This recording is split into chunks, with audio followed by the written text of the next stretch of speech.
The Cubs added Hector Neris yesterday, and now we take a look at the bullpen as it's constructed, moving 3 weeks now from the start of spring training. Welcome to the Cubs Baseball Channel. Make sure that you guys like and follow. Let's get this thing started. Let's talk a little bit of Cubs bullpen today.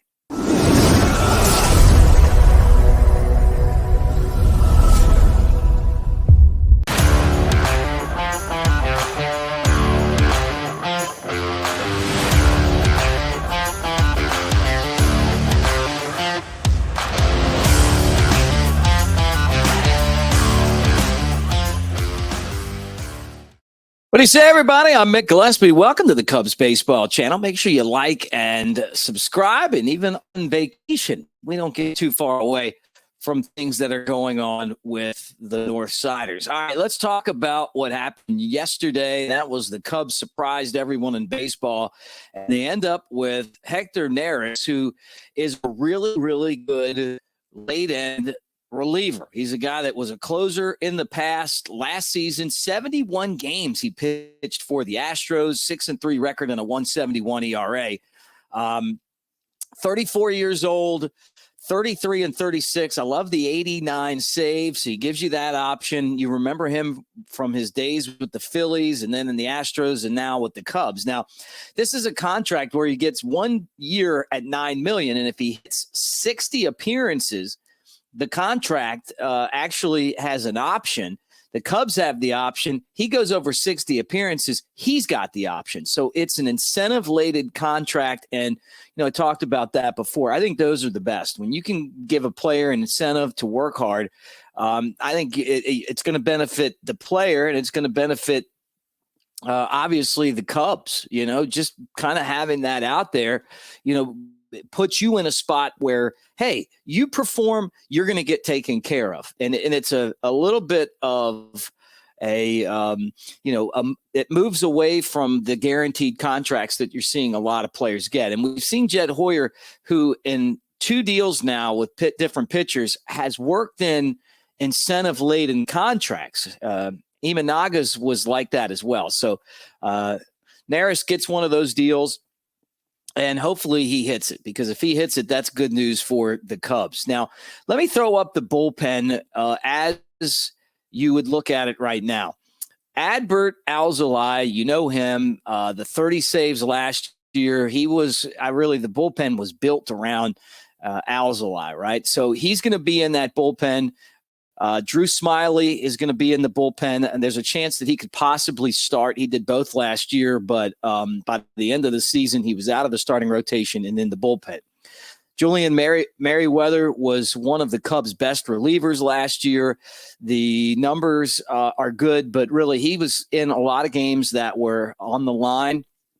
And he's one of those guys that I talked about. When you have games that matter, David Ross felt very comfortable with a certain number of guys. Merryweather was one of those guys. So was Mark Leiter Jr. Now, I'm not skipping over Javier Assad, who's listed, but Leiter Jr. was another one of those guys that were kind of core in those games. Now, Javier Assad listed, you remember him last year, starter, reliever, kind of a hybrid role. I think that continues. I could also see him breaking into the Cubs starting rotation. It would not surprise me the way that he pitched last year. Jose Cuas was the pitcher that the Cubs got from the Royals at the deadline. And, he's been what he's been, maybe 6th inning type guy, 7th inning type guy. 3-3 record, 4.12 ERA. When you start getting back towards the 8th and 9th inning, probably not where you want Cuas, but definitely someone that you can count on. Yancy Almonte, Cubs got him this year. He wasn't with the team last year. He's one of the guys they signed during the this off season. So it'd be interesting to see how Almonte does. Daniel Palencia, I think he's got the potential to be kind of a standout pitcher in the bullpen this year. I'm excited about the velo that he brings. He's not afraid to attack. Sometimes last year it looked like he was a little bit overwhelmed, but also in the same vein, there were other times where he looked dominant, and I think that he takes a step forward. Luke Little, the big left-hander, the numbers look better than I kind of felt with him, and it was partly the whip. At one .36. He's got to throw more strikes. He had 26 walks and 47 innings. Now, outside of that, the guy's got filthy stuff. And I mean, he had, more than a strikeout per inning and a 3-1 record. Luke Little's another guy who shot through the Cubs minor league system, and he could be potentially another pitcher that could step up and really help out this bullpen. Keegan Thompson still trying to find himself in the big leagues. There's been times where he's been good, but he was more of a guy used last year in situations where you really either needed a spot starter or someone to pitch in a game that was kind of more or less like a mop-up guy. And then Michael Rucker, who's, Rule 5 by Baltimore. Cubs end up getting him back. He's got really, really filthy stuff, but again, still trying to kind of figure it out in the big leagues. He was a little bit better last year than he was the year before, in my opinion, and he'll be fighting for a bullpen spot. Now, someone else that we can talk about that's kind of exciting is our old friend, C.J. Edwards. Carl Edwards Jr. has signed a minor league deal with the Cubs. So good to see him back in the fold.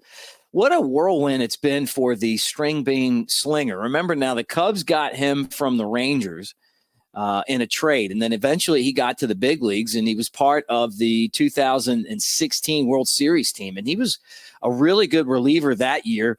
36 games, and he had a 3.75 ERA. Then the next year, he was really good. 73 games in relief, a 2.98 ERA. 2018, even better, 2.60 ERA and 58 games. And then something happened. 2019 just fell off. Had an 8.47 ERA in 22 games. You remember he had the thing where he had to try to relearn how to pitch.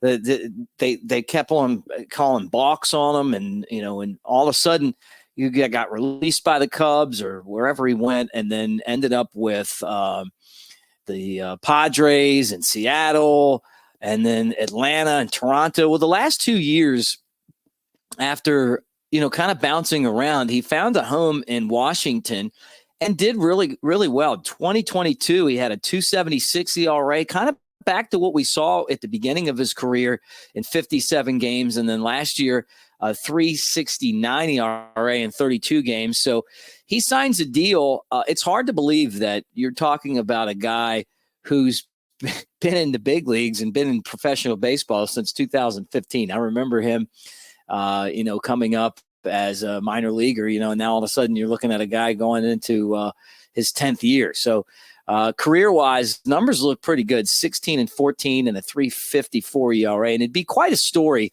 if he could make the team. I mean, you're talking about a guy that was on the World Series championship team, great personality.